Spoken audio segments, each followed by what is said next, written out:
No. Glen Powell's whole I'm a cowboy thing has not ruined my whole life.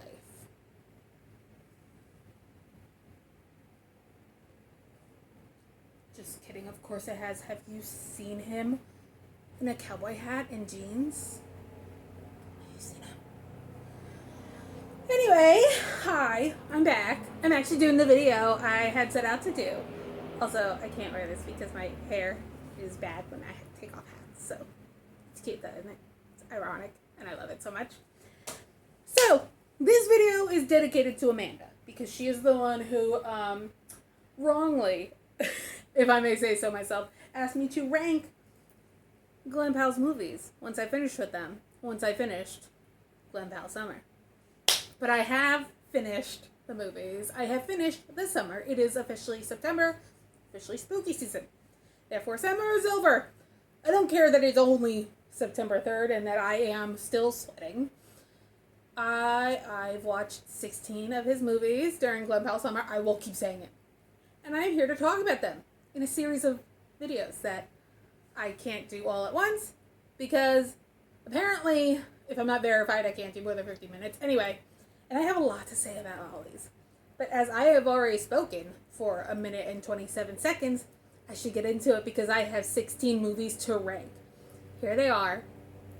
16 movies I watched this summer during Glen Powell Summer, ranked. Yeah, just ranked. These are my top 16 Glen Powell movies. We start at number 16 with Misconduct. This is how I'm going to do it. Y'all want to romanticize the early 2000s? We're going to do it with just slideshows. Misconduct. It was a bad movie. It was just full of amazing actors and incredibly bad acting. I don't know why. Anthony Hopkins is one of the greatest living actors, and yet Anthony Hopkins sucked. Number 16. Out of 16. That's not good, man. At 15, we have Stuck in Love. Now, I have actually seen this movie before. Here's the thing. I didn't remember until I was watching this movie that I had already seen it. While I was watching all of Glen Powell's. Yes, all of Kristen Bell's movies, like 10 years ago. So that's saying something if I saw it and didn't remember until I actually watched it that I saw it. That's not great. That's not great, man. It wasn't memorable. Number 14, we have, there we go. Everybody Wants Some. This was a boys will be boys type comedy, which it means I didn't love it. Though it did have redeemable characters. Ironically, Glen Powell's character. And I don't say that because of how he looks. I say it because of the character himself. It was dumb. It was really stupid, but I did thoroughly enjoy his parts. And again, not for his looks. I think that's growth. I started this because he was hot, but I liked the character. Then we have Sandcastle, number 13. All movies about the war in Iraq irk me because nobody knows if they should take a side, so they don't. They just say, oh, war is bad, but sometimes it's justified and our characters are sad, but they're super patriotic. Just like, I've seen it then. Like, if you're all going to take the same stance, which is not a stance, then I've seen it. And I don't need to see another one. Number 12. I'm talking this fast because I've already recorded this video, and I was cropped out of frame the entire time, so I have to redo it. Number 12. Red Wing. I saw a post on Tumblr that referred to this as the Cowboy Oedipus movie. And yeah, they were right, and I have nothing more to say about it. Number 11, I think? Anyone But You. I came to truly appreciate movies. Rom-coms, not movies in general. Rom-coms. The rom-com renaissance of 2017. With the Crazy Stupid Love, Crazy Rich Asians, and To All the Boys I Loved Before. So I've seen a lot. This movie took me back to the early 2000s rom-coms that made me dislike rom-coms. Like, and not, it's not about her, but I feel like people really like hate this woman, and I do not have an opinion of her. But the Katherine Heigl rom-coms, they were very problematic. A bunch of them were like, oh, touchy subjects, and that's not right. That's what this movie reminded me of. But there were funny, cute moments. I hated that they tried to make it like Shakespeare. Like they tried to do Much Ado. This isn't 10 Things I Hate About You. Like, move on. You don't need to be that. We have number 10 is Top Gun Maverick, which is a movie that exists. I like action movies. I like sequels. I like fan service films. I don't care about this movie. It was visually stunning. The effects, I know Tom Cruise does all his own stunts. They were all lovely. Lovely. I don't think that's the right word. But I did enjoy that. And I think Miles Teller was great. And Jennifer Connelly's always like, she's always fun to watch, and I love her. But I didn't need it. It should not have been up for Best Picture. Like, I don't get why. I know it was the year where it was 2021, so like not a lot of movies came out, but this definitely should not have been up for Best Picture. They could have cut it down. We have Devotion at number 9. It was fine. You know, it was a good movie, but it was very much tainted because of this guy. Yeah, I liked him up until like a year ago, obviously, like everyone else. And so I could not watch it without going, Are you a bad guy in real life? Should I not be watching this? But I will say, I remember when this movie came out, there was a giant bus shelter ad in one of my neighborhood bus stops. And I remember thinking, I should take that home. And I should have. Because this handsome man. Character was dull as rocks, but handsome. Number 8, I think? We're at Sex Ed. Movie was so much better than it had any right to be. This was a random movie that I have not heard of until this day. Or this month when I started doing when I decided to do Glen Powell Summer. Yeah, it was so enjoyable though. It was lovely. This is where lovely comes in because I think all the characters are so enjoyable and realistic. And because you could have a character that was just like really fun and then like a minute later you hate them and like it's so real. And Haley Joel Osment, this is your best work. Move over. Sixth Sense, you are out of the picture. You're not. You're actually one of my favorite horror movies. That's a different video. But this was so good. I really, really liked this movie. And I'm so sad that, like, it's just, like, a random movie. Like, no one recommended this to me.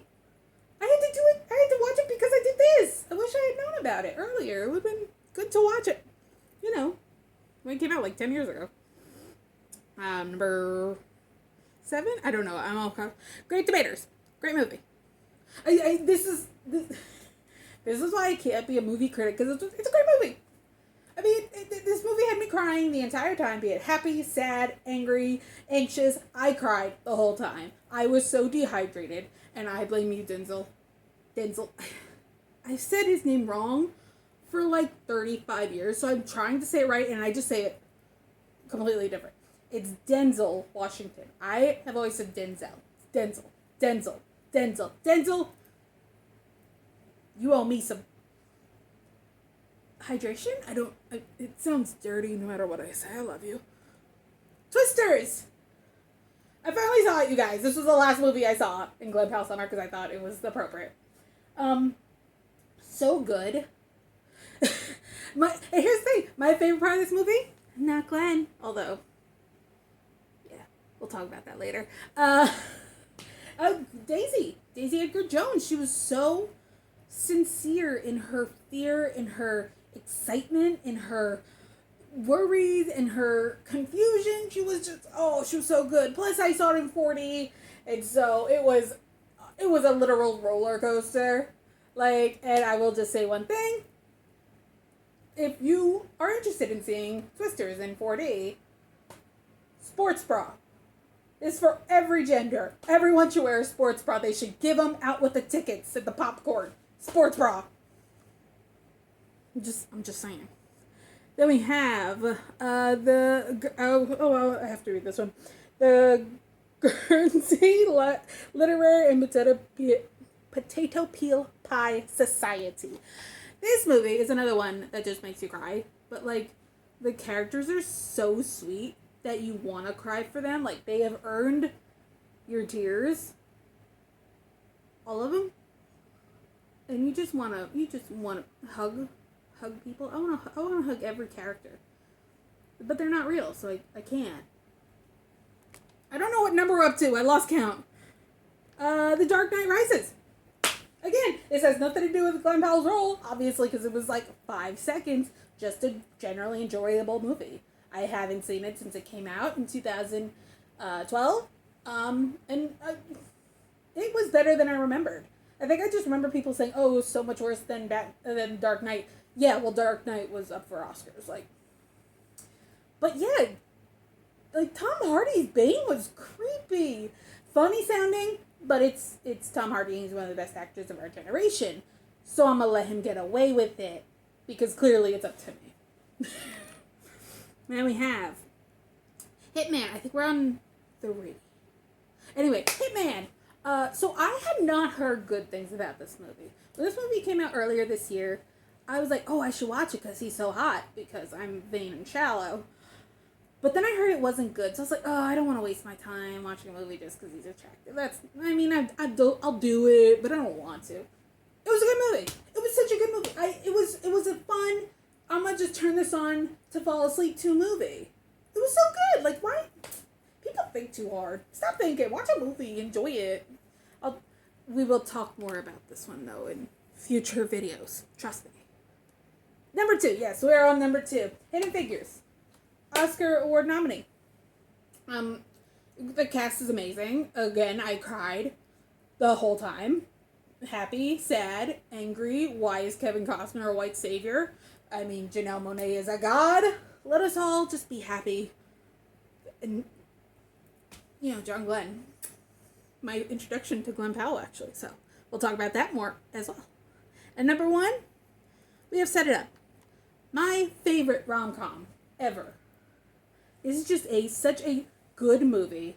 Such a great cast. Such a, how it's going to end, but, it doesn't matter. It's the journey, not the destination.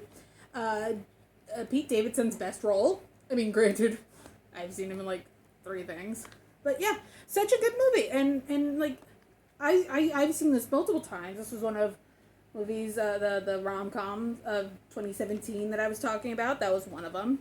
It was such a good movie. I so much enjoyed it, and I don't think it gets enough love. And honestly, Lucy Liu and Taye Diggs really carried that movie. It was great, and I think everyone should watch it. Amanda, watch it. Watch it. I give you such good recommendations. You can't say I don't. So watch it, and we will talk about it. We'll talk all about it. You should watch, I'd say 12 of these movies, I'd say. Yeah, we'll watch it and talk about it. I know you've seen a handful already, but, watch them again. I want to talk about it. Because right now I'm just yelling into a void, saying, they're good! It's good! Because I am not smart or well-educated. But I do own a thesaurus. So if we are texting, I can pull up a better word than good. It's good. That's going to be my catchphrase. That's going to be my signature. Hey everybody, it's Lindsay. Hit like, subscribe. It's good. Anyway, I'll be back for another video talking about Glen Powell Summer. It ain't over till it's over, baby.